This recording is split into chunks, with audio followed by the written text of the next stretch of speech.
When we feel connected to ourselves, wholly, completely connected to ourselves, then we have love to give and we have the energy that's magnetic to others. We can walk into the room and be so lit up and bright that the people in our lives respond to us, which is fascinating.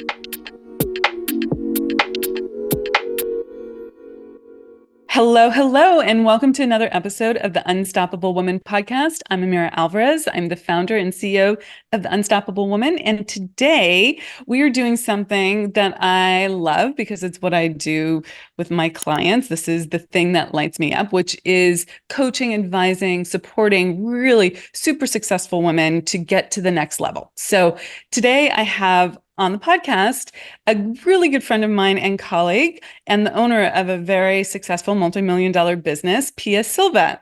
And before we jump into the coaching, I want to let Pia introduce herself. And why don't we do that first? And then I'll cue up what we're doing here a little bit more. So Pia, tell the world who you are and what you do. Thanks so much for having me, Amira. I'm so excited to talk to you today, as I always am.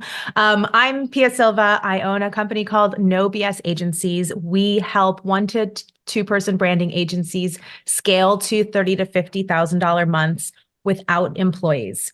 We have a very specific model where we shrink entire creative projects down from months to days. And I just love helping people build a business that gives them the freedom and profit and ease that they're looking for in their businesses. Yeah, I love it too. So one of the beautiful things about Pia is that she's like I have been in a lot of rooms with Pia and she asks the most brilliant questions to get at answers that allow her to up level. So I'm really also, you're welcome. But I think that's one of the reasons you've been able to successfully build a multimillion-dollar business is that you have been unstoppable, if you will, in your ability to sort of narrow down and like learn what you don't know and up level. And I think you modeled that really well in like, hey, I don't know, how am I going to do this? So if there's anything that we talk about today, I don't even have to cue this up because I know you're going to do it anyways, but ask me the question, right? Okay. To pull it apart. So Sure. what we're doing today is I had this idea to have a few of my colleagues on who are super successful women already in their lives and businesses to show the listenership that you can experience coaching at any level and get something out of it, that you don't need to be struggling, broken, financially strapped, any of those things, although sometimes people come because of those things, you don't have to. You can come from a place of success and get to a higher level of success. So that is my hope. And in doing these recordings, and Pia, I just want to say I'm so grateful for you for coming on this podcast and coming with your openness and your vulnerability and being willing to do this and to share whatever gets shared today.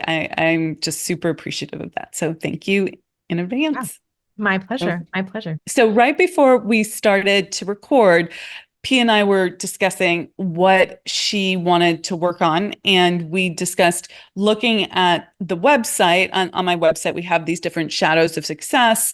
And I'll just name them for the listeners in case you haven't looked at those. And then Pia was going to tell me what she really wanted to work on. So we have shadow number 1. And these are the shadows of success. These are like, you're really successful, but underneath that success, there's this little shadow that is kind of niggling at you. So shadow number 1, the 4 out of 5 problem. This is where everything looks good on paper. 4 out of 5 things are great, but there's that one thing that is mucking things up and you'd like to work on that issue. Shadow number 2 is superwoman status. Everyone turns to you for everything. You have this persona of being exceptionally competent because you are, but it means that no one's wondering how to support you. You're holding everything. And that kind of seeps into shadow number 3, which is solo and successful, which is because you're superwoman, you tend to hold everything yourself and you don't have the support either in your personal life or your business life to really support you. You might feel that why don't I feel lovable kind of feeling in there Shadow number 4 is trauma chasing. There's a trauma from childhood that you in some ways use to motivate you, and it's like driving some of your success, but it's also leaving you a little bit empty and wondering, like, it doesn't feel good to work that way, but you don't know how to let go of that to get to the next level in your life, because that's what's gotten you this far, right? That it feels like, well, this is painful, but it's a successful strategy to some degree. Okay. You're nodding your head. Yeah. So yeah, that's a big one for people. Shadow 5 is all or nothing. So if you change your MO, so if you change the thing that's the trauma chasing, everything's going to fall apart. Like you feel like that's the one thing that's holding it together. Shadow number 6 is the sensual flatline, which is like you've put all your effort into business and work, and you don't have a sense of sensuality in life. Like you don't feel lit up during the day. You don't feel alive and vibrant. You are successful from a traditional definition of success. The business is going well, the money's coming in, but you don't feel beautifully alive and connected, which brings us to shadow number 7, which is the wholeness hole. Like you're so driven, and I'm driven, so there's no dings against drive. But for me, what happened was, so driven, I'd lost this, like, I always had an intuition and some connection to spirit or source, but I didn't feel that sense of oneness with the universe, that wholeness, especially in my workday. It was like maybe over here at this other time when I was like tapped in, but not feeling super whole. And so to soothe that missing piece, I filled it with many other things, whether that's shopping or work, even more, work, because I felt super competent there was a great place to fill it with. You're nodding your head, Pia. Yeah. Totally. Yeah. So those are the 7 shadows. And then when you were looking over that, there was also something that like you started to tell me about, but I said, let's wait until we're live, that you wanted to work on. So what was that? Okay. So forgive me if this isn't going to be completely cohesive thought. I'll let you put it together. I was just recently rereading a favorite book of mine, The Big Leap, which just to remind myself of this like higher, greater opportunity for myself. And have been very recently thinking about, I think for the first time, actually allowing myself to even consider a much greater future than I thought, because my business, now that it has hit the multi-millions, I don't think I ever thought I would get there. So kind of trying to tap into, oh, maybe I could do a lot more than I thought. I'm about to turn 40. Like I have a lot of time to do a lot more with this. I feel like, what am I playing small? And also trying to figure out the balance between when is it playing small versus when is it like not just pushing for the trauma reason, the one that I nodded about, right? Like finding the wanting to, break through those limiting, what does he call it? The upper limit, to do that greatness thing without doing it because like, oh, I just have to keep chasing because that's the only way I feel better. So that was what I was going to say. And I do think it ties in with, but I will say that actually when you read through them, the sensual flatline feels like the one I'm like almost a little more most interested in. And I do feel like it's connected, because I feel like the sensual flatline feels like I want to be embracing that, and that to be part of this big thing that I'm going for, not just like more money. I don't need more money. And so there's so many things you can do with more money, but like, that's not the thing. I want to feel great about it. So yeah, that's kind of a mess, okay. but Not a mess. not a mess. Okay. That made total sense to me. So okay, good. I'm just this process is about asking questions and delving in. So, so when you think about that upper limit, so that's a great book, The Big Leap. When you think about that upper limit and you start going to, well, I could do this and I could do this, I could do this. What are the things that come up that feel not quite right? Like there's like okay, well, I could just choose that, but it doesn't have that zing, like you've landed on the right thing.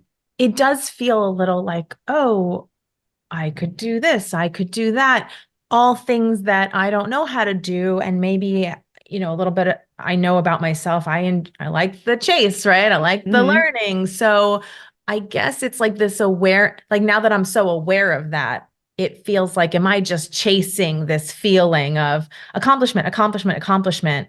And am I doing that at the expense of maybe some more fulfilling experiences? Because I don't have as much experience like being present and just like feeling that sensual life and being like when I have time for myself with my young son, like and have space, like sometimes I will do things like clean out my closet because like it feels better than like relaxing, right? So I have like, Hmm. oh, and sometimes I'll resist, and sometimes I'll be like, well, this is your day, Pia. If you want to do that, just do that. It's like a cheap thrill. It's Hmm. like a cheap thing to like chase that feeling of I did something and it feels good. And I just don't feel like that doesn't feel like a life well lived in the end. Yeah, no, I totally get it. So I have the same thing. Mhm. Like there are times where that itch wants to be scratched, right? Like I just want that dopamine hit that comes from getting something done. Like, oh, and, organizing your closet is like high success rate there, right? Easy. Right? Easy. There's no variables. I can just get this done.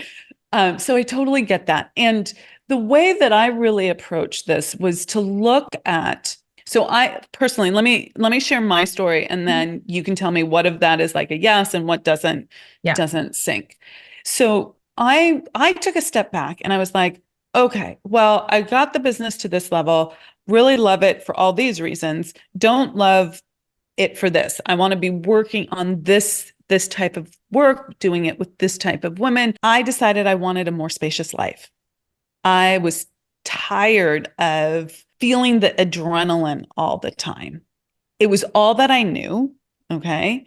But I was tired of feeling that adrenaline. So I started to reimagine my business. How could I define my business differently?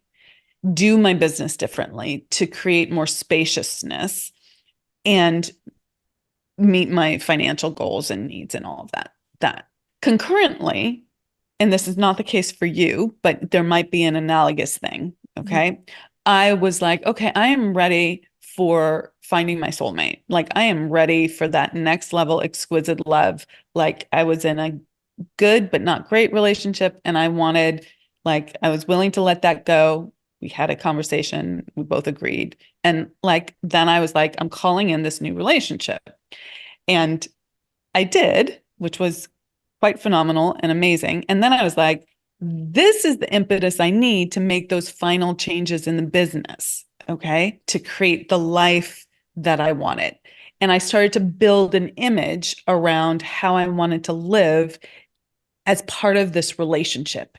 And that relationship was what was like this domino. It had this domino effect. It caused me to rethink my how the business was structured, how I spend my day, what I do, what my goals were, all my bigger desires became so much bigger because of this, and it unfolded. So I feel like there's this linchpin that if we can find it for you, we might get close today. Okay, if we Mhm. can find it for you, would be equivalent to that relationship. Like, and for me, that was the thing in my life that was always missing. Okay. So connected to the trauma chasing, I was filling the void by doing all this work to feel lovable. Like my core wound was I'm unlovable. I'm never going to be loved in the way that I truly want to be loved. I'm not going to feel um, held, supported, seen, adored, like, and I'm only valued for what I do. Okay. Okay. So, Pia, with that as sort of the framework, did any of that land? Like, is there something? I'm not saying that it has to be, but is there something that feels like you've always been trying to fill a void around that would give us a clue about what would then the thing, the linchpin that would unpack all the desires be? While you were talking, the thing that came to mind for me was that I know I have this tendency, like a very like trying to control everything tendency, where I feel like if I can just do everything perfectly and the right Mm, way, I should be able to have all the things that I want. As an example, because you're talking about relationships, and like I've been married for 12 years, we've been together for 15 years. Does by no means does that mean that like, oh, so you're just married, right? Like I've been chasing that relationship too, right? I love the person I'm with, and I believe he is that person, and we have had that relationship at many times in these 15 years, but we haven't had it like we're always in that place. And we've had a mm, lot of challenges too, as you do when you are married for so long. And I really both have our stuff. I wonder if some of it is my like some I've noticed some of it because of this Big Leap book, like some of it might be self-sabotaging, right? Oh, I'm doing so well here, so I must like it can't all be good. So I may be a pig fight, but also I think I noticed that it's very obviously it can stem from something that I inherited from my mother about like there's a right way to do everything. So everything needs to look a certain way, and that's how you get the things that you want, which is obviously not true. I can tell you that logically, but I can't, but I know that I operate like that. And then I get very frustrated when I feel like I did everything right and I still don't have the thing that I want exactly the way I want it, particularly in something like a relationship where you cannot control the other person. So that's what came up for me. Just that. yeah. So, yeah, absolutely. So let's go a little deeper there. So when you Okay. think about the relationship, describe to me if you could have it perfect, right? If you Mhm. could have it exactly how you wanted with this man. Okay. Mhm. And I say that not to limit your, like, I don't want you to think, well, he'll never do this, so I can't include that in my desire. I'm saying I don't want you to think I have to throw this relationship out. Right, right, I'm right. like, what do you truly desire in this relationship? Like, what would it look like?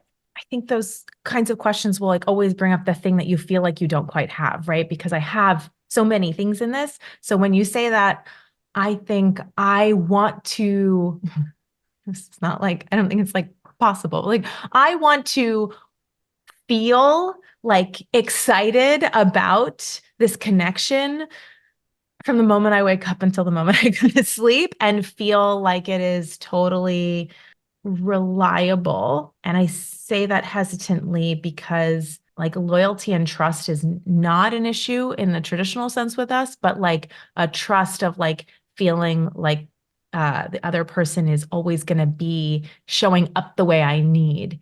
That is not completely there. So, Okay.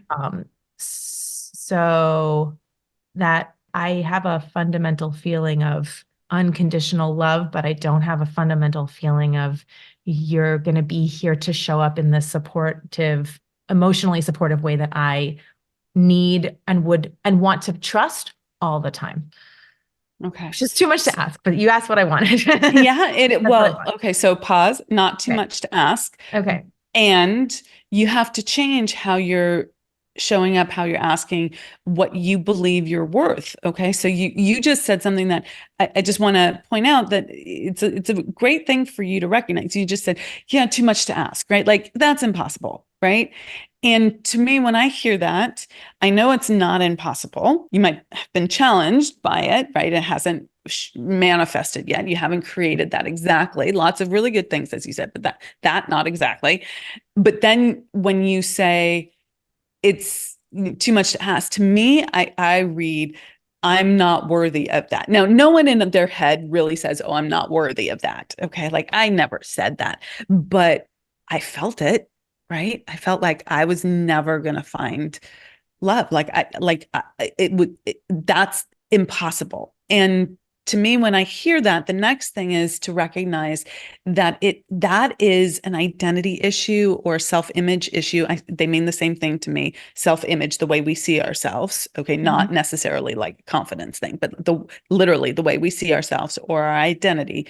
There's something from upbringing in childhood that has you believing that you're only like you can only get so much. Okay. Like that, because that's probably how much you got growing up. Okay. Mhm. Intellectually, as a full blown, grown human being woman, you're like, damn, no, I deserve it all. But like that Mhm. inner part of us. So when I said that last piece around something from childhood where you know, what memories pop from a sense of like that remind you of this kind of sense of limitation? Like I can't really have what I want. It made me think a little bit about feeling like uh not outwardly expressed, but subtly communicated that like love was a little conditional. Just a little. Yeah. Yeah. Right. Like not very subtly expressed though. Not like, Mhm. yes, which is like when I've thought about it in the past, like almost feels almost like a little bit harder. Like it took me a while to even kind of accept that was not, when it's not so expressed. Bert. Yeah. Yeah, overt. Thank you. Yeah, I call this trauma with a lowercase t, right? This is not trauma that's you were sexually abused, you were, you know, Right. in a Right. You plane can't crash. point to anything. It's just a subtle, everyday kind of Yeah. So I call like this a trauma. disapproval. Yeah. And this links up to one of the other shadows, which we talked about, which is like it's one of the reasons you're so good at running a business because you have that drive to succeed. Your drive as a child to get love and safety and belonging was through keeping up and doing better and better and better and better and better.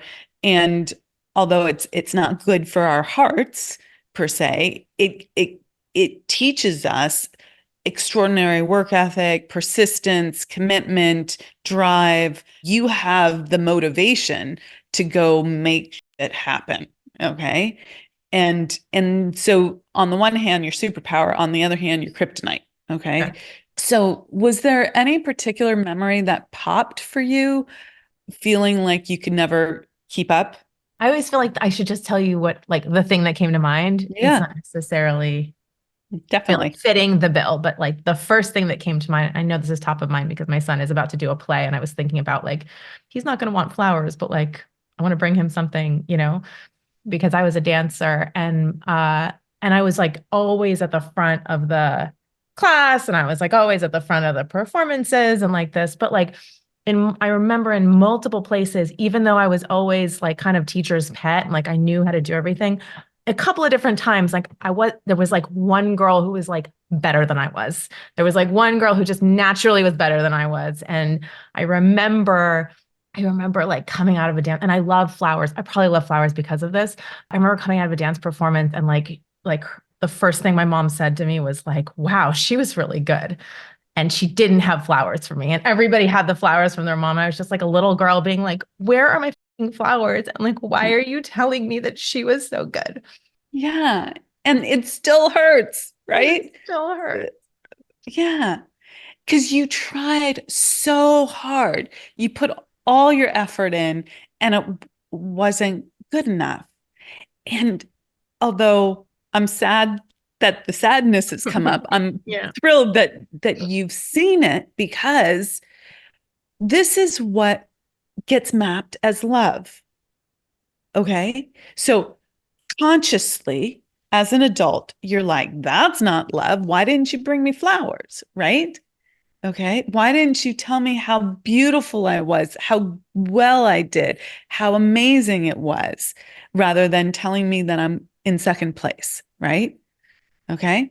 But that's not what happened. So, what gets mapped in those moments, okay, is that that's what love is. Okay. Now, let's go to your primary love relationship right now with your husband. And you have a map in your mind, not conscious, this is in the subconscious, okay? You have a map in your mind that says love means never living up to it, not being good enough, not really being seen, not really being, I'm going to use the word that I'm not sure is correct, but doted on, like brought flowers, like just adored, okay? Which is so funny because I mean, I'm aware of the flower thing. And Mhm. Steve does, and Steve is very aware of the flower thing and Mhm. buys me flowers for everything because he knows how important the flowers are. Well, that's But great. I'm just sharing that because I don't know that that matters. That like Mhm. because the wound is still there. You know what I mean? Like I Yeah. get the flowers, but like it doesn't heal the hole. Yeah. And do you think it doesn't heal the hole because it's not really the flowers, but what's behind the flowers, which is really being seen and Yeah. adored and loved? So, do you feel like Steve, I mean, this is going to be challenging questions because in some Yeah. ways you're going to want to protect him and like not throw him under the Yeah. bus or anything, but help me out here at getting at the truth. Yeah. Yeah. Okay. Yeah. So, do you feel fully seen by Steve? I do. And I feel very adored by him and seen by him and appreciated. And he's very good at expressing those things. He also has his own things that he's dealing with. And I think going back to the original thing that I shared with you, it's like sometimes I get this Steve and sometimes I get that Steve who's like totally wrapped up in his own trauma and can't and isn't like that, isn't there at all for that. And Oh, I okay. don't know which one I'm going to get. That's the unreliable part. And that's the unreliable part. Ah, okay. So, so if I understand correctly, you like the big desire is you would love to be in a relationship with Steve and have this reliable sense of feeling adored, loved, connected. Yeah. Yeah. Okay. And you said something earlier about feeling excited and that connection from the moment you wake up to the moment you go to sleep. And this is very much like, are you looking for like the Oxycontin high from the new relationship kind of love and connection? Or are you looking for, tell me more about the kind of connection that you're looking for. Yeah, I just keep coming to back to this reliability thing. I think Okay. that I may have, yeah, I think my relationship with my mom had just like these elements of like, you just didn't quite know when it was gonna not be there. And then I'm like playing that out again in my romantic relationship. Yeah. And it's just like, and that's why I said that like maybe it's too much to ask. It's like, why can't I just like believe it's always there? Again, like I have this like deep trust. It's not like I have ever been worried about like the more superficial kind of, not superficial, but like most people, Yeah. loyalty and reliability have a lot to do with like that relationship. But But this has it, more to do like an emotional thing. Like yeah, I might like wake a up and he might be consistent, completely disconnected. Yeah. yeah. Okay. So do you meditate? No. Okay, that's okay. Then Okay. don't. That was a big sigh for those It's like who were everybody not wants on you to. watching the video but listening to the audio. That was like she just Sure. let this It's big like sigh out. everybody. Yeah, Yeah. yeah, yeah. No, Okay. I know. And I don't know what your spiritual perspective is, but our connection with spirit, source, oneness, all that Mhm. is what makes us feel fully connected to ourselves and to others. The first thing, and you might roll your eyes at me here, Pia, but the first thing that you have to realize is that starts with you, not with Steve. Okay. Right. Right. Yeah, Like yeah, totally. I'm that with you. rely okay, Yeah. that Yeah, yeah. reliability is not okay, Steve, you've got to go change. It Okay. makes me feel Yeah. better that it's with me. I mean, I Because obviously you can can't control change him. yourself, Yeah, right? yeah. Yeah. I told So, you, controlling. right, exactly. So you're like, okay, I got this.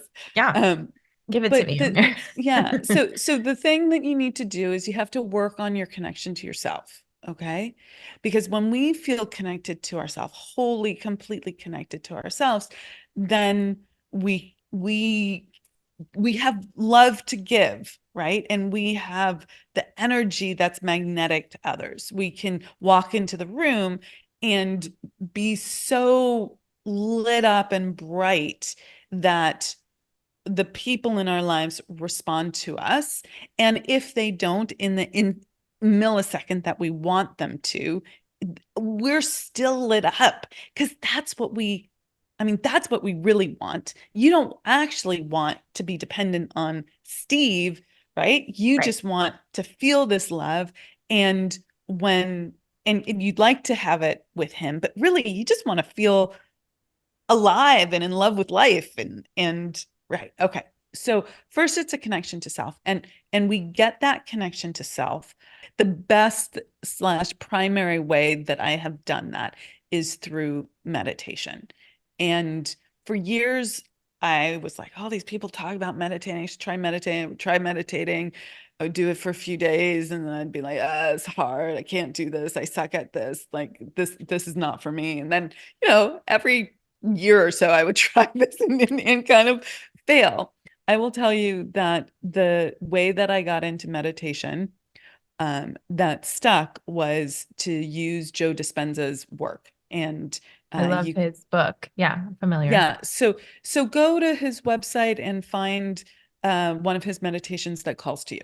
Okay. Okay. And I can recommend a few if you want, Yeah, but what I love about his work is that it integrates the neuroscience and the meta. I call it the meta, the knowledge, right? totally. And then his actual meditations, they have music, they have his instructions, and they are teaching you. So like I'm a lifetime learner. So I'm like, oh, I got to learn this process. So I'm in there, and that gives my mind a place to go. And then his cues take me back to the present moment and Yeah. all of that. So he doesn't speak about this that often. He doesn't hide it, but he doesn't speak about it that often, a background in hypnosis. So I think there's like a way his voice is very hypnotic, and that has also helped me quiet that chitter chatter so that I can go deep. And that has radically changed my experience with myself, and I can now drop in an instant and feel 100 like ecstatic, like one with the world. Okay. And walk through the world this way and walk, talk and do things. Are there moments where I'm just like everyone else? Like yesterday, I got triggered by something in my business. I was like, why is this like this? And, I went off on a little rabbit hole for half an hour, 45 minutes. And then I was like, oh, I'm going to go meditate because I need to get back to myself. And it's radically changed my experience with myself. So I will give you that as a tool, as a tip. Okay. And one thing that I will say that I learned from Dr. Joe Dispenza is that he talks about how the body is controlling the mind. So we have bodily habits. I wake up and I do this, and then I do this, then I do this, then I do this. And you have to use your mental faculties, your mental will to say, no, body, we're not going to get up. We're going to meditate. No, we're not going to go check this. We're going to meditate because your body is conditioned to go off. Okay. And that's what's going to distract you. Okay. So it does take just an acknowledgement of that and like, okay, we're just doing this. Practice. Practice, just doing Yeah, this. sure. And once you do it for a while, your body starts craving it and will then it's conditioned in the way you want it to. It will be like, oh, turn you around and be like, no, we're doing this, which is fascinating. Okay. So that was a lot on meditation, but I want to give you that because fundamentally that's the pathway back to full connection.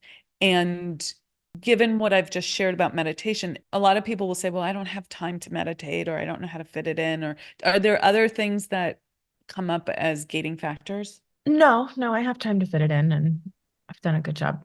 Very recently, have kind of shifted into a place of feeling like I have a lot of control over my time. I think that it's just that I've like you, like once a year, you kind of like go try it for a couple of days, and then it's like easy to not do. Yeah. I feel like I have to think of a good time in the day that's reliable because I have gotten in the last like few months, I got luckily like Steve basically took over taking our son to school every morning after kind of which was such a gift. And so I can exercise every single day. And I have gotten in the habit of waking up. This morning I woke up and he like had to leave in 40 minutes. I was like, I can do it. And I like ran. And I know that that physical habit has actually changed. I don't know exactly when the best time is to meditate because morning would be the best time. I already have something to do then. Like at night. When do you do it? So I have a different life than you. I don't have a small Yes. child at home, so that changes things. When I first started, I would do morning and evening, and I got really into it, and I just did the same meditation over and over and over and over again. How long was Um, the first one that you were doing? okay, well, I will tell you the whole thing. So the very first one I did was part of something called the Progressive, which is a teaching class that he has that you can buy on his website. And I don't know, it's like 200, $300. It's like 25 videos, hours and hours and hours of him teaching, but it was the meta, the knowledge, he calls it the model, and then he will do a meditation. Like, so it'll be like 3 videos of teaching and then a meditation, 3 videos of teaching and then meditation. So those were the first ones that I did, and they were life-changing and they were amazing. Okay. So you could start there and that would be fantastic. And they were shorter. He goes off the rails and does hour, 2 hour meditations. These were half an hour, 40-minute meditations, but much more doable for me because he was talking. There was something for my mind to like land on versus just me alone with my thoughts, which I understand. There are a lot of people who think that's the only right way to meditate, but there you go. And so I did that first. And then I bought off of his website again, this Blessing of the Energy Centers one. He has a series of these meditations, and that was the one that I did over and over and over again for months. And I would do it in the morning, I would do it in the evening, and I didn't get bored of it. And I think that was like 40 minutes, something like that.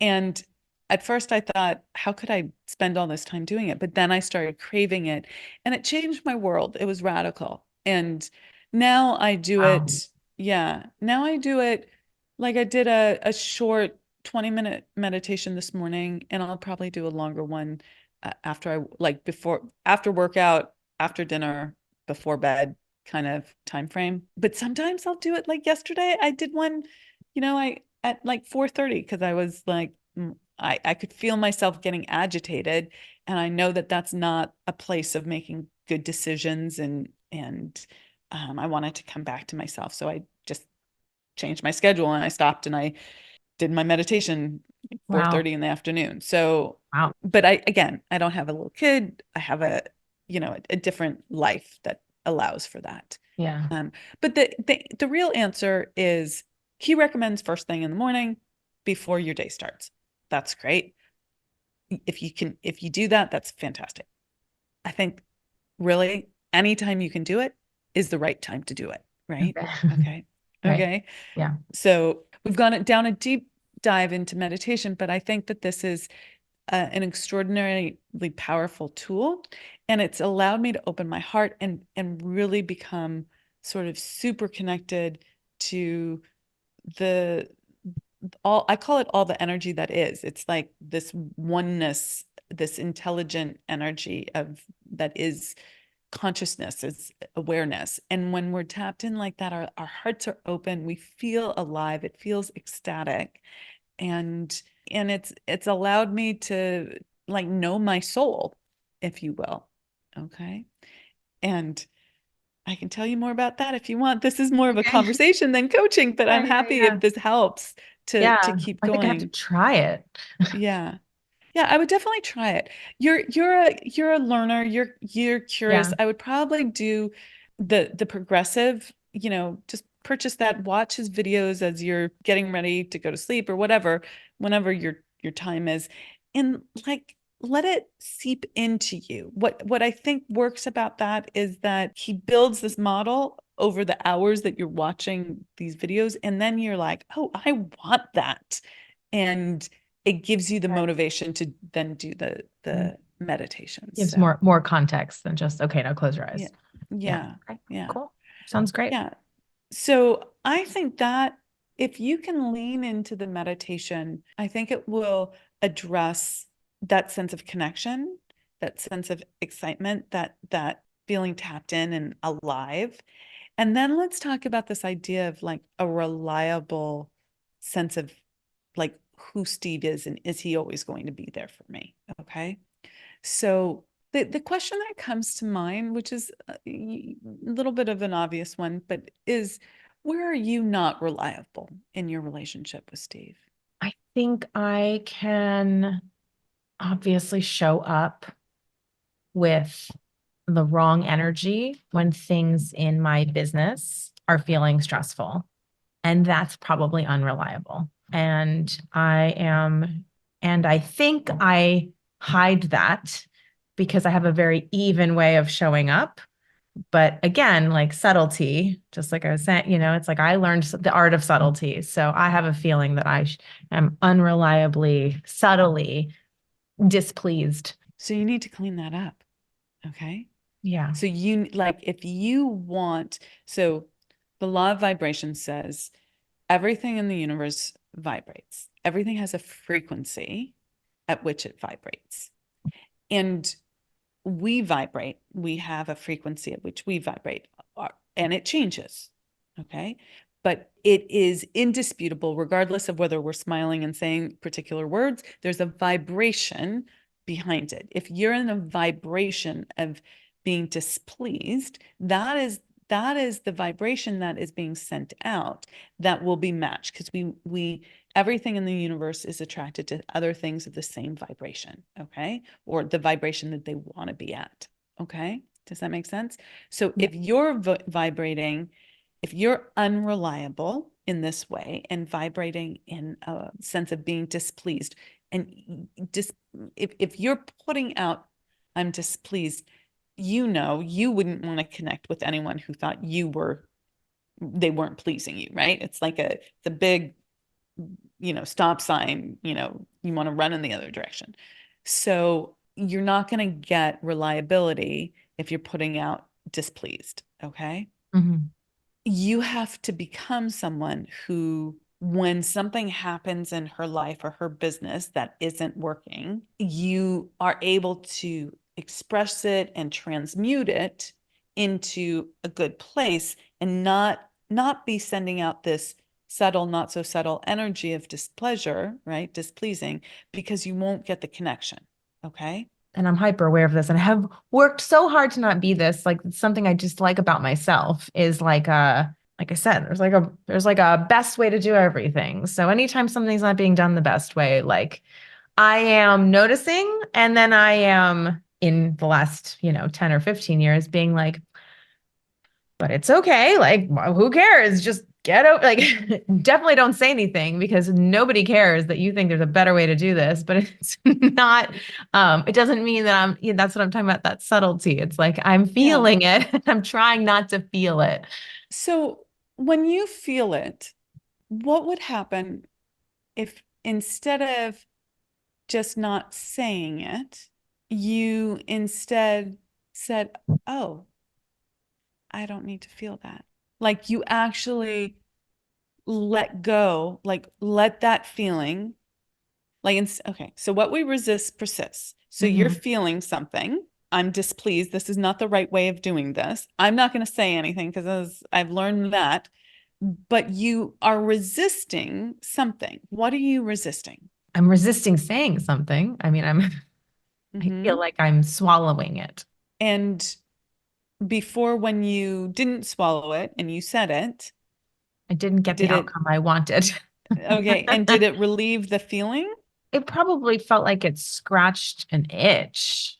Like, But it didn't really relieve the feeling. well, no, it just created a different problem. Yeah, so it distracted you. Yeah, I guess. Okay.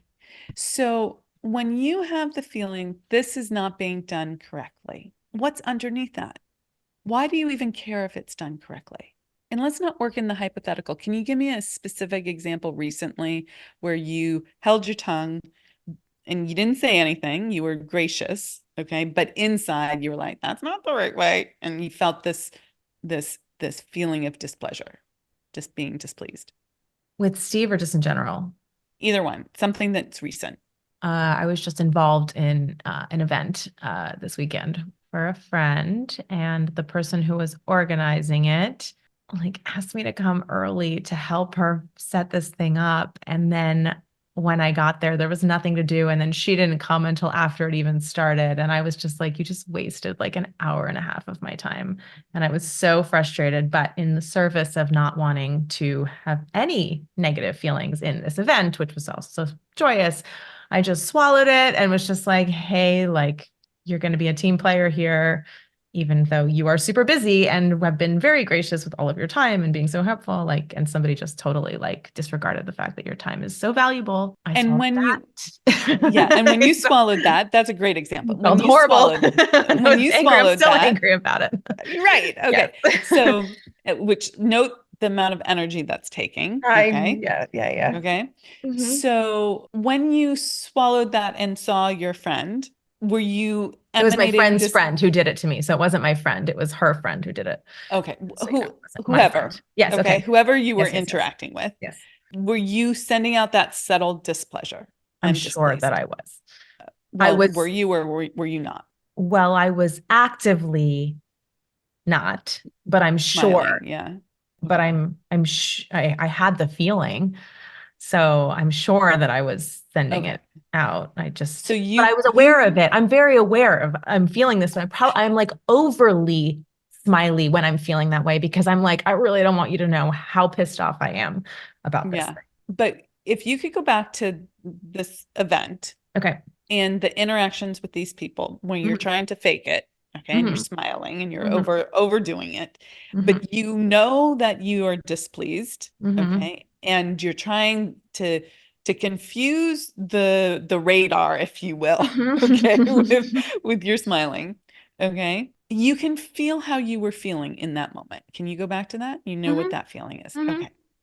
And in that memory, that moment, do you have a sense that they, even if they didn't let on to it or said anything specific, could feel you being displeased? Yeah, I can imagine she may have felt that a little bit. I Yeah. don't know how You, perceptive she is, but yeah. So, yeah. so oftentimes people don't know what they are confused by the outer faking it, right? Facade. Yeah. Facade. And they're like, something's off, but I don't know what it is because she's not saying anything, but I can really feel it. Now, with some people, you can really feel it because, there are some people who don't hide their displeasure particularly well, and it's emanating from every cell in their body and their body language and all of that. And you're aware of it. This is that, but on a much more subtle level. Okay.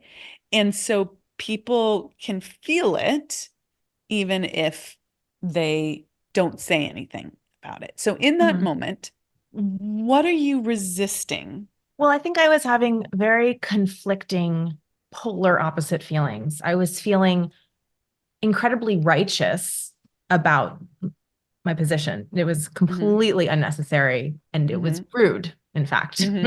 Yeah. And my logical brain was, there is absolutely no reason for you to bring this up. It has already happened. Nothing can be done about it. This isn't even your friend. You don't have to solve this later. We're here in service of our mutual friend. And what I really want is for my mutual friend to have this thing that Hmm. is in her honor Hmm. without any of this. So I'm going like, that's what I want to do. And that's what I want to be. So I'm going to do what I can to do that. But I had this polar opposite, like righteous anger about like, why did you do this to me? This is so unnecessary and Yeah. infuriating. So I don't know. Does that answer your question? To some degree, Am I I avoiding a think question? I can't tell what your no, question. Okay. no, no. The question was, what are you resisting? What am I resisting? Okay. And I would say, based on what you just said, that you're resisting honoring your truth. Okay. Okay. Because somehow it's unsafe to express yourself. Like full expression would be, wow, that totally sucked. I really didn't like that. And I really want to be here for my friend. And more than all of that, I really want to be here for myself. Right? Like I want it to feel good. Okay, hold on. Put a pin in that thought for Mm-hmm. 1 second. I think this links directly back to what we were talking about in the beginning, which is like you want to feel like the solution to the relationship with Steve is the full connection to yourself. the solution to this situation is the full connection to yourself. Okay? Because when you are angry inside and trying to fake it, you are not fully in yourself. You are all in your head trying to manage. Okay. You cannot be fully present with yourself and fully present with others. Does that land for you? Do you get what I'm saying there? Yeah. Yeah. Yeah. Yeah. Well, So, in that moment, once it had passed, it had passed. So if I'm holding on to anything about it, I'm not fully present. Is that what you mean? Yeah. yeah.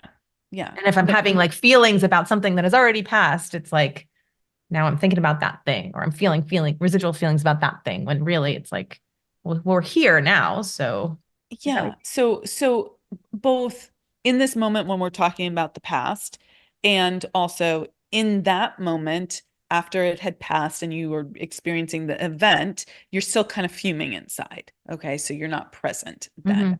Yeah. Okay. And more than just not being present, you're not connected with yourself, your greater self. So your greater self is your soul, your greater self, your the part of you that is your spiritual self. Okay. And Mhm. that part of you is always connected to source, is a part of source. Okay. And when we feel feelings, negative feelings, it's a representation of us being separate from our greater selves. Okay. Separate from our truth, the essence of who we are, our spirit. Okay. Okay. And when you feel connected is when you are one with your soul, your spirit, your greater self. Okay. And so anything that separates you from that connection is a place where you have an opportunity to come back to oneness. Okay. So I am positing that this pattern of finding things to be displeased about for righteous reasons, as just as they are, is a habitual conditioned way of being that keeps you separate from your true self. I think you're 100% right. Yeah. So we don't just do this because we want to sabotage our lives. We do this because at some point in our lives, it was the best coping strategy that we could come up with. Okay. So you've mentioned a couple times that you learned this kind of displeasure from your mother. So I imagine that this was a coping strategy. Like, and I'm this is a guess. I could be Mhm. off. Okay. It's not okay to be me because when I'm me, I get this feeling of I've done something wrong. My mother's displeased. Okay. So instead of fully expressing who I am, being the truth of who I am, I'm going to join her. I'm going to be loyal to her. I'm going to create a loyalty pact with her. And by being just like her and joining her in this behavior pattern of being displeased. Okay. Because that was the safest thing I could do. If I'm not going to be accepted for who I am, I'm going to be accepted for being just like you. I think the only time I feel really like we're even connecting on anything is when we're both talking about something that is not right. With your mom. Is that what you mean? Yes. Yeah. Yeah. Sad, right? Yeah, sad. But yeah. Yeah. And so what makes this, so this is called the loyalty pack. And what makes this challenging is if you want to go change, right? If you're like, I really don't want to, this is a habit I would like to change. This is not serving me anymore. It's Yeah. keeping me disconnected from myself. It's keeping me disconnected from my husband. There's this loyalty pact that says, if I change, I'm going to lose the love from my mom. Okay. That that I've made this pact. And if I break this pact, I'm going to lose this love. And even though you're a full grown adult, our subconscious is still thinking that we're this little girl that looks at her mother as mother God, right? It's where all the love, the safety, the belonging comes from. And so it makes it challenging to change. So you have to have leverage over yourself. You have to have something that you want more than the fear of losing that love. Okay. Okay. Because intellectually, this is not, you're not going to lose love with your mom. You might lose the ability to bond with her. That might happen. Okay. Mhm. But if she stops loving you because of this, that would be, you know, we would have to have a conversation about Yeah. what that means. Okay. Right. Right. But you're not going to lose love with Steve by changing this. Okay. In fact, Opposite. the opposite would happen. Right. Okay. Yeah. But your inner self, your small self thinks that you're going to lose everything if you change. And that's an identity issue. Okay. So in order to change, you need to get leverage. You have to have something that's more important to you than this fear of breaking the connection with mom. Okay. And I Mhm. think this brings us back to what's the bigger desire. Okay. So coming Mhm. sort of full circle, if you will, would it be correct to say that one of your biggest desires is to feel this fully sort of connected, lit up feeling from the moment you wake up to the moment you go to sleep? Yeah. That's a really big, like, is that That's big? Yeah. it's the only desire because everything feels like it's just in service of trying to get there. And once I have that, I really don't need anything else. Are you worried that if you had that, you would stop growing your business or doing things that are important and hard or challenging for you? It's a good question. And I have felt like that. I have felt like that in the past about like not having the fear. So if I don't have the fear of failing, then I won't try anything because that's like what pushing me. I feel like I've worked through a chunk of that, which may just mean that I worked through the like not using fear necessarily to drive me, but now it's just maybe I'll have no motivation once I have total euphoria every day. I don't know.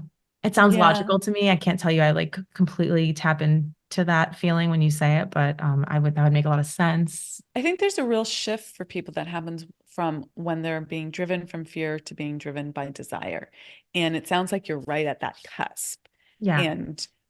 And what's happening is it's hard to pick the true desire, a big desire that's true for you because your identity is still locked up in being driven by the fear. So if you were to actually claim what you really wanted, you know, that's an identity shift. Okay. Mhm. Intellectually, you Mhm. get this already. You're like, okay, Mhm. I'm no longer being driven this way, but it becomes like a little bit of a flat place. Yeah, Yes. because we've talked about it, like the rebrand of the business was all around this exquisite life. Hmm. And I think that that would be the place for you to start playing with that. Like, what if like the bigger desire or instead of playing small, right? The bigger desire was less around the business per se. It could be, but less around that, but more around the exquisite life that you would like. Like, what would be a luscious, sexy, sensual, exquisite life for you? All that comes to mind is like feeling different. Hmm. Yeah. It's just feeling different. Yeah. It's doing all the things and having all the things I already have, but feeling more like enamored with it Hmm. because I feel like I worked so hard and I have all the things. And I'm not to say that I have everything I could possibly desire, but it's like there's no longer a carrot in the physical world. So my only carrot is a spiritual one. Beautifully put. So we need to, we've talked about the meditation. That's huge. Okay. So that's the the spiritual carrot is, I'm going to hold it here for you. I'm dangling it. Okay. Is that when you are connected to your soul and spirit, source, the universe, the larger connection there as well, that you walk through this world feeling alive and in love with life. Okay. And that's what you're craving. Okay. So I would own that as the desire. And that is not playing small. Okay. And that is on the one hand, not something that you just flip a switch on and go, okay, what's my 10-point plan to create like oneness with the universe, right? Mm-hmm. Like, as when you build a business, you're like, okay, I need to solve this problem and then this problem, and right? Mm-hmm. Like, I would love for you to approach it slightly differently, which is around like, okay, I'm going to lean into this feeling that I desire and start imagining what my life would be like if I felt that way. Okay. Like, how would I show up? Who would I be? How would I interact with people? If I came an hour early to help at an event and someone didn't need my help, how would I respond? Right? If I was in love with life, right? If I was Mm-hmm. connected to myself. I'm just using that example because you Yeah, gave it yeah. to me, right? No, it's a good But like, example. yeah. So like I would give you the action of imagination. Okay. Okay. We have the tool of meditation Mm-hmm. and then imagination, just like consistently thinking, well, like I am looking at the rest of my day today and I'm thinking it's going to be like this, like this, like this, and I'm setting little intentions and little GPS all day long for myself. None of it has that feeling of connection. Okay, well, what if this one thing that I did today, I felt fully connected? Oh, what would that feel like? What would that look like? You imagine that and you build that more and more so that you can imagine your whole day and then you can imagine your whole life. And I'm very nonlinear when I do this. So I'm talking about it as if you're doing it sequentially through the day, but I do it like big picture and then granular and a little bit here and a little bit there. And I've started, I would do this and I would start to really have a sense of me actually walking through the world that way. And that became the carrot for me to change. I wanted that so badly. And I would do this with your relationship with Steve as well. Like, how would I how would I walk into the your common space after work and I was deep in my masculine working and solving problems and all the stuff of business, and I was challenged there and I wanted to stay connected to Steve. How would I walk in with an open heart, right? Okay. And then I would back into doing that. I'm like, well, how could I be in my business with an open heart, right? And I would start imagining all of this. And when we do this, it sets up a GPS and we start subconsciously figuring out how to get there. Okay. One tactical tool is meditation. Imagination is a tool, okay, as well. And then you'll start realizing, oh, I need to take a pause before I walk in to see Steve and open my heart and be, oh, look, I'm displeased about the way he handled the plumber situation and it's rattling in my head or whatever it is, okay? Is this who I want to be? Is this the loyalty that what do I want to be loyal to? Little 30-second conversation with yourself. And then you just let it go. Okay. Like when you're smart. And I know initially it will be like, Amira, like it's not that easy. Okay. But I promise you, in that moment, if you ask yourself, what if I just didn't have to hold on to this? What if I didn't like this is a loyalty pact to my mom. This is conditioned behavior that I don't like myself when I'm like this. What if I just could let this go? And then you iterate on that, okay? It'll go away for like 10 seconds and then it will come and you just practice that.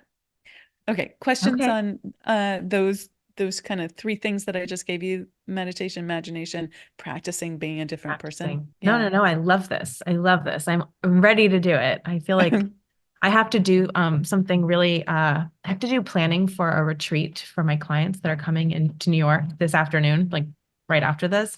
And it's been really weighing on me because it's such a weighty thing to do. And even while you're talking, I'm thinking of like, how amazing is it that I get to like, spend the whole afternoon by myself, just like thinking about this amazing retreat with my clients and how fun it's going to be.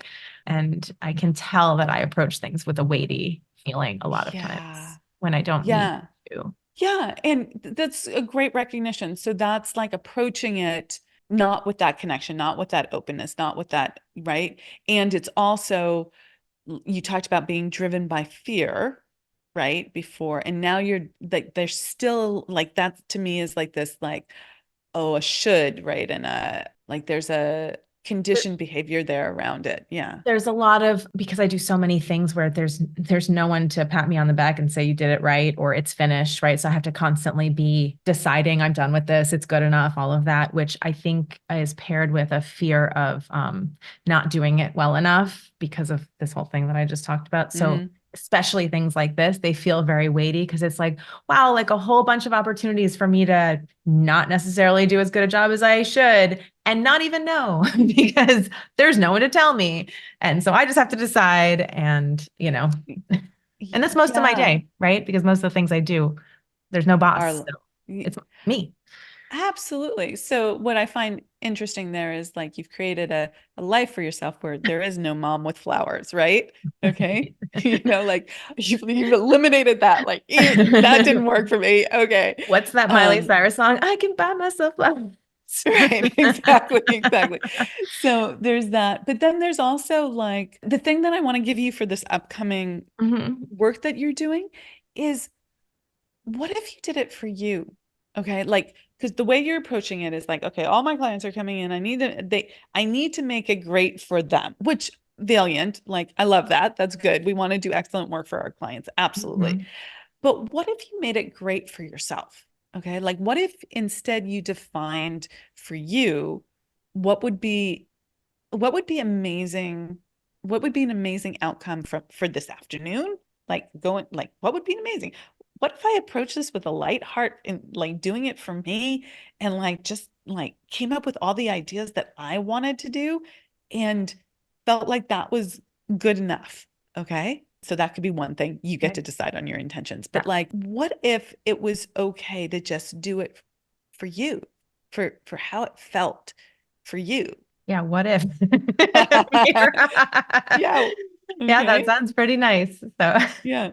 That is the sound of a client going, yeah, yeah. no, See ya. I want that. I'm not, I do want that. I do want that. I'm like, okay, I'll try it. Yeah. I mean, Or I'll so do it and then I'll do it again. I mean, obviously you're saying it's practice and I can see that. It's not like you do it and it's like, oh, it's different. But even yeah. just that intention setting, I certainly wasn't going to go into it with intention setting. I was just going to be like, okay, like what are all the things I have to figure out right now and Yeah. just kind of start hacking away at it. Yeah. Before we Yeah. fully wrap up, I want to Yeah. ask you a question about that. What would you really like this event to look like? What would make it magnificent for you? What would make it magnificent is if I could do everything I've done for every event we've ever done and just not been so worried about it and been not so stressed about what everyone's going to think or if somebody might not like one this thing over here because we've done a few of these. Everyone comes out of it like, oh my God, that was the most amazing experience ever. I should be able to trust that. And that is what would make it amazing. Is like do all the same things, just don't feel so stressed about it. Okay. So when you start feeling stressed as you're going through this planning, you know what stress feels like in your body, and right? Okay. And you're just going to be like, oh, yeah, I recognize that. We're doing it differently this time. I'm going to be relaxed in my body. Okay. I'm Mhm. going to plan this with joy. And there will be like this internal conflict that's like, no, I can't. Yes, I can. No, I can't. Right. And you get to decide. Okay. Mhm. But it's a conditioned response. Mhm. Okay. And so in order to change the conditioned response, when it comes up in the moment, you have to do it differently. We can do the imagination, we can set the intentions, all of that is super important. That's like the GPS. But then we actually have to drive the car Mhm. along the new route. Mhm. Okay. If you drive it along the old route, you're going to go to the old place. Mhm. Okay. So in that moment when it actually comes up, you have to make a different decision, couple breaths, setting the intention again, going back, asking questions like, well, what if I could do this without stress? How would I do this? Okay. like, what if I could do this and make it like I actually don't need to do any planning. We did it fabulously 3 years ago. None of the same clients are here. I'm going to do that same event. Wow, it's totally planned. Is there anything that I need to change? Oh, no, there isn't. Oh, well, I need to change these 5 things. Okay, great. Let me go do that. What about this? Right? Then the stress comes up and you're like, oh, wait. That's stress. I don't have to do that. I can just drop back in. Okay, good. Yes. Okay, I love it. Thank you Oh so my much, Pia. gosh. Thank you so much, Amira. I'm really excited to try all of this. You're Um, welcome. yes, that's really awesome. So, two things before we wrap Yes. up. Tell me a few things that dropped in for you, just super short. And then, if people want to find your business or check out your work in this world, where would they find you? hmm Big ahas for me are I've been thinking about like what the big business goals are, but really it's the exquisite life experience and the business goals are going to be a part of that, but they're not really the North Star. Really, I will try the meditation. I will do it for a sustained amount of time because I think trying it is not enough. Like I need to really do it for a Yeah. while. I really love the idea of kind of just like getting in the habit of checking in constantly to be like, what would the woman who's living that life, how would they show up to this? And what would they do in this situation? And how would I do? Because even when you said that, when I think about what happened on Sunday with this event, like, yeah, I could have been like, oh, fabulous. There's nothing to do. And I have an hour and I'm in a new neighborhood in Brooklyn and I'm just going to get a latte and sit outside and enjoy the day. And I totally could have done that. And I didn't do that at Yeah. all. Really, I Yeah. wasted my own hour if you Yeah. that. So those are my big takeaways, and I'm excited to try Okay. it. I love it. I love Yeah, it. Thank thank you. you. Those are great takeaways. Yeah. Where can Um, people find you? all over the internet at Pia Loves Your Biz, B-I-Z, or if you want to learn more about me, the best thing to do is grab my book, Badass Your Brand. You can actually download a free copy of it. It's a PDF copy at nobsagencies.com/book, or you can find it on Amazon and get the Kindle version or Audible. This was way deeper than I thought we were going to go. And I just so appreciate your brilliance and your friendship. So thank you so much for having me. And thank you so much for joining us, Pia. This has been amazing. I'm so grateful that you were willing to come on the show and share all of this with us. And I hope our listeners got a huge amount out of this and took away some actionable tips for yourself. If you enjoyed this podcast, please subscribe, please like, please share, and please comment. Please let me know what you got out of this podcast. I read all my comments and I would love to hear what your takeaways are and if you're going to use these practices as well. Okay, with that, have an amazing day and an exquisite life. Take care. I'm Amira Alvarez, founder and CEO of The Unstoppable Woman.